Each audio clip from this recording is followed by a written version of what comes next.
Welcome back to जागो लाहौर। जनाब, हम बात कर रहे हैं अयादत के आदाब क्या होने चाहिए। जब आप किसी की अयादत करने जा रहे हैं तो उसको मेल जोल का या फिर तफरीक का ज़रिया ना बनाएं, बल्कि जो अयादत की असल रूह है, असल मकसद है, उसको पहचानने की कोशिश करें।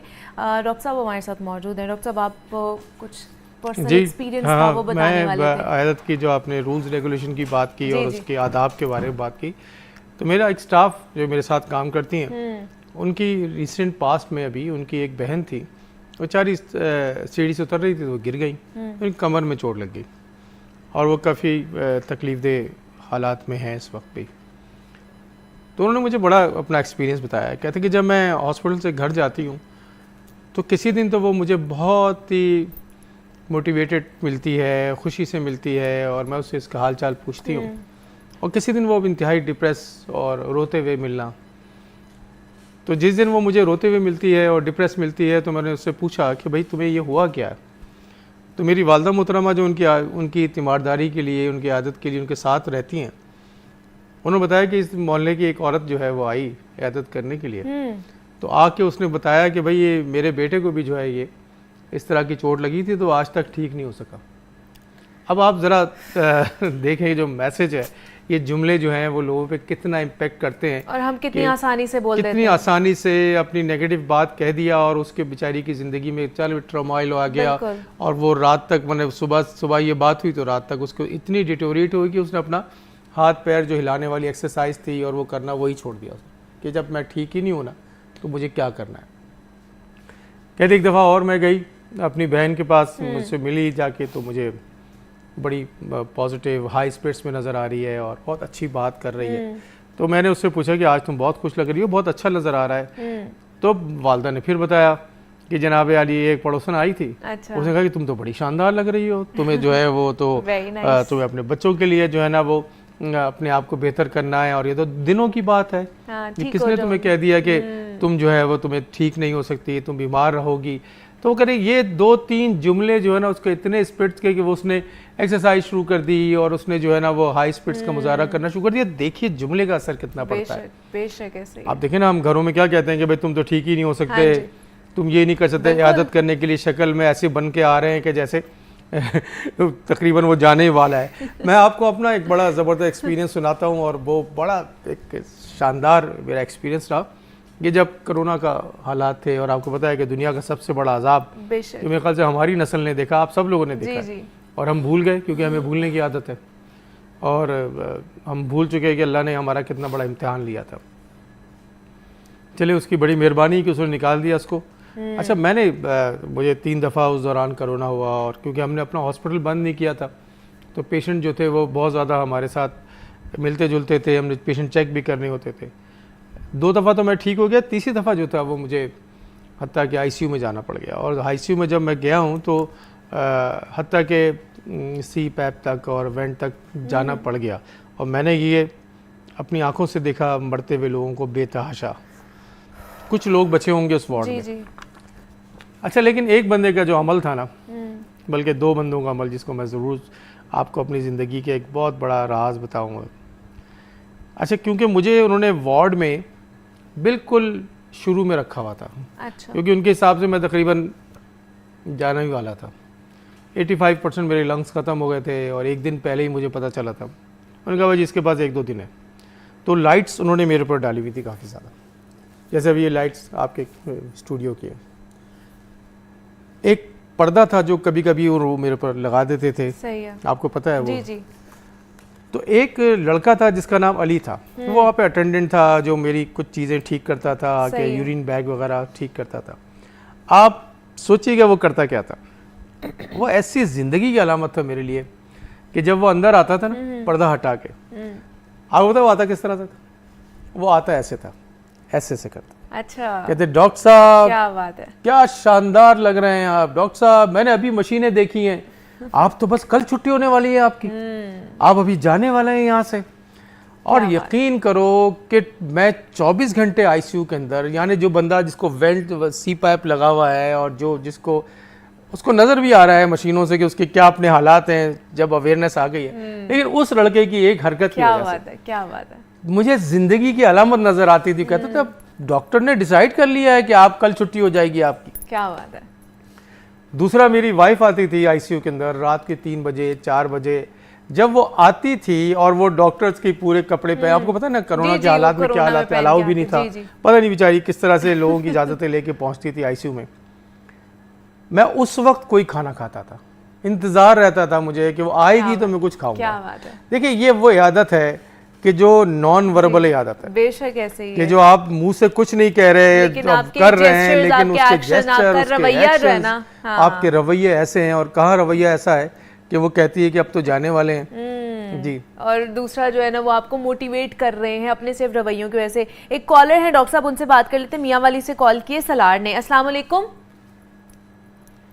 अस्सलाम वालेकुम। वालेकुम अस्सलाम। सलार साहब टीवी का वॉल्यूम बंद कर दें। जी जी जी सलार साहब, क्या पूछना चाहेंगे? जी, मैंने डॉक्टर साहब से ये पूछना था कि पहले मुझे इस हवाले से थोड़ा कोई सजेशन करें कि मैंने कोई लॉस किया था ऑनलाइन, कोई 8 मिलियन, तो उसके हवाले से मैं बहुत ज्यादा जो है ना जिस्मानी और मेंटली बहुत ज्यादा डिप्रेशन। सलार साहब आपकी आवाज़ सही तरह हमें नहीं आई है, क्वेश्चन का पता नहीं चला। अभी आ रही है? जी जी अभी आ रही है, थोड़ा सा आप क्लियर बोलिएगा, क्या पूछना चाह रहे हैं? मैं ये कह रहा हूँ कि डॉक्टर साहब से मुझे ये मशवरा लेना था कि मैंने ऑनलाइन कोई लॉस किया था 8 मिलियन के करीब। ओके। तो उसकी वजह से जो है ना मैं जिस्मानी और मेंटली तौर पे बहुत ज्यादा डिस्टर्ब हूँ। ठीक। तो इसके हवाले से अगर डॉक्टर साहब कोई मशवरा देना चाहें कि। चले ठीक है, मैं अभी डॉक्टर साहब से बात कर लेते हैं। सलार साहब बहुत शुक्रिया। वो कह रहे हैं कि ऑनलाइन उनका लॉस हुआ है कोई 8 मिलियन तक, तो उसकी वजह से वो बहुत ज़्यादा डिप्रेशन एंजाइटी का शिकार है, तो वो उसमें से निकल नहीं पा रहे, उसके लिए क्या करें? जी सलार साहब, एक बात समझ लीजिए, ज़िंदगी रहेगी और सेहत रहेगी और ख़ास तौर पर जहनी सेहत रहेगी तो ऐसे कई मिलियंस आप कमा लेंगे। बेशक ऐसे ही। तो आप जो है ना वो, और आप एक बात अच्छी तरह समझ लें कि ज़िंदगी जो है ना वो सिर्फ एक दिन है। हम ये जो गुजरा हुआ कल है इसके चक्कर में और आने वाले कल के चक्कर में अपना आज ख़राब कर देते हैं। तो आज जो है ना वो आपको चाहिए कि आप हेल्प लें, मेंटल हेल्थ को ठीक रखें, किसी डॉक्टर के पास जाएं अगर डिप्रेशन में, उसकी ट्रीटमेंट लें, और अगर आपकी जहनी और जिस्मानी सेहत ठीक रहेगी तो ऐसे कई मिलियंस आप कमा लेंगे दोबारा। ये आपके, ये अल्लाह की मर्ज़ी है किसको कब देता है, कितना देता है। तो इसमें कोशिश करें, हिम्मत ना हारें। मुझे आपकी आवाज़ से लग रहा है कि आप एक जवान आदमी हैं, तो इसलिए अपना टाइम ना ज़ाया करें, फौरी प्लानिंग करें, छोटे छोटे गोल्स बनाएं लाइफ के, और किसी अच्छे बंदे से, किसी डॉक्टर से मिलें जो आपकी मेंटल हेल्थ पे काम करे, और अगर जिस्मानी बीमारी है तो जिस्मानी बीमारी को ठीक करें, क्योंकि सेहत होगी तो अगला काम। तो आप मजीद 8 से क्या 80 मिलियन भी आप कमा सकते हैं अगर आप यहाँ से मजबूत रहेंगे, तो आप कुछ भी कर सकते हैं। अच्छा, मेंटल हेल्थ, ये जब आप जाते हैं किसी की आदत करने भी, और जिस तरह आपने बात की कि एक एक लफ्ज़ आपका इम्पैक्ट रखता है उस पर्सन के ऊपर, वो पहले ही इतना अपने आप को कमज़ोर फील कर रहा होता है, अपने आप को लेथार्जिक फील कर रहा होता है कि पता नहीं वो सही होगा, कब होगा, कितना बोझ है, बाकी मामलात कैसे चल रहे होंगे। फिर वहाँ पे जाके एक तो खुशगपियाँ भी लगाई जा रही होती हैं, बातें ऐसी की जा रही होती हैं, जैसे मैंने बात की कि मेल जोल और तफरी का जरिया बना लिया हमने अयादत को, कि वहाँ जाके हमने खाना पीना है, महफिल सजानी है, बातें करनी है, उस पेशेंट का ख्याल नहीं रखा जाता है। अच्छा, ये बड़ा इम्पोर्टेंट।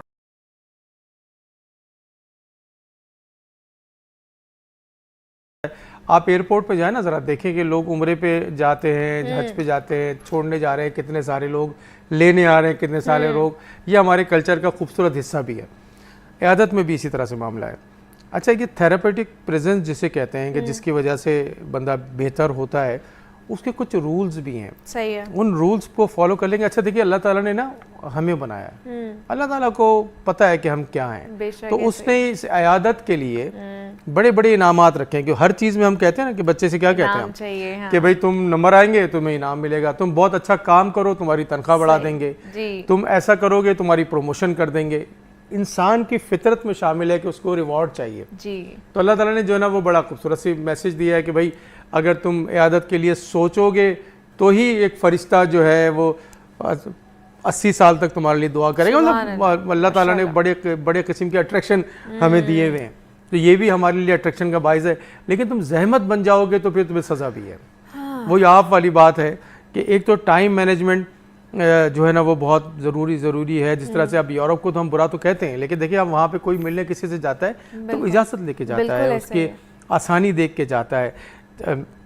हमारे पास तो जैसे बैल बजी और पता चला कि एक मेला आ गया है, अब वो चाहे वो मैयत है चाहे वो बीमारी है, आपने खाने वाने खिलाने हैं, आपने ये सारी चीज़ें करनी, इसको देखना बहुत ज़रूरी है और इस पर हम बात करते रहें।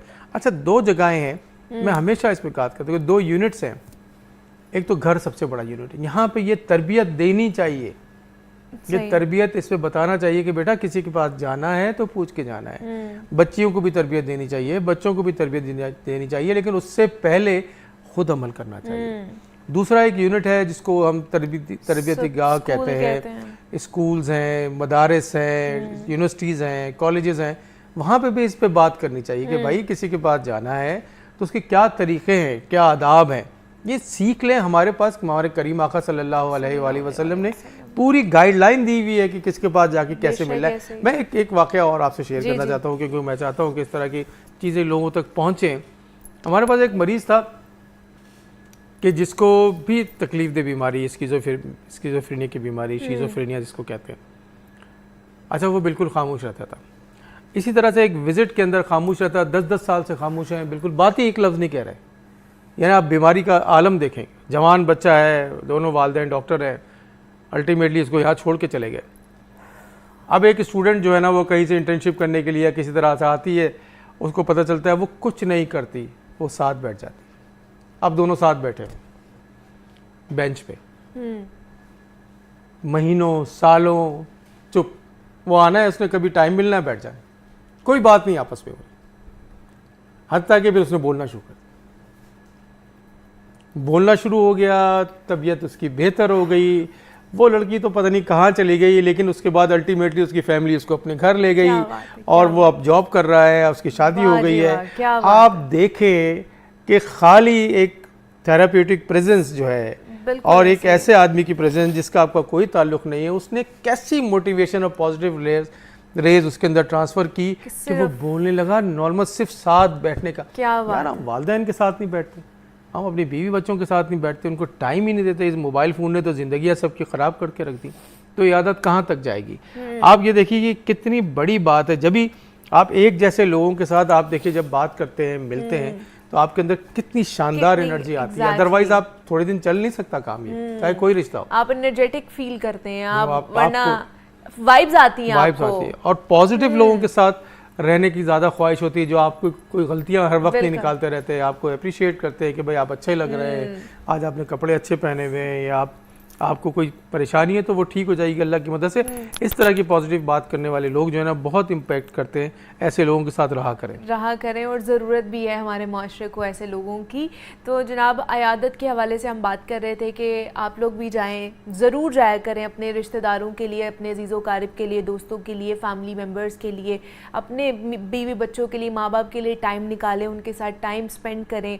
और अगर अयादत करने के लिए जा रहे हैं तो कुछ अयादत के आदाब हैं वो भी देखें, रूल्स एंड रेगुलेशंस को भी देखें कि उनके ऊपर बोझ नहीं बनना है, उनका हौसला बढ़ाने जाना है, उनको डिमोटिवेट करने नहीं जाना है अपने अल्फाजों से।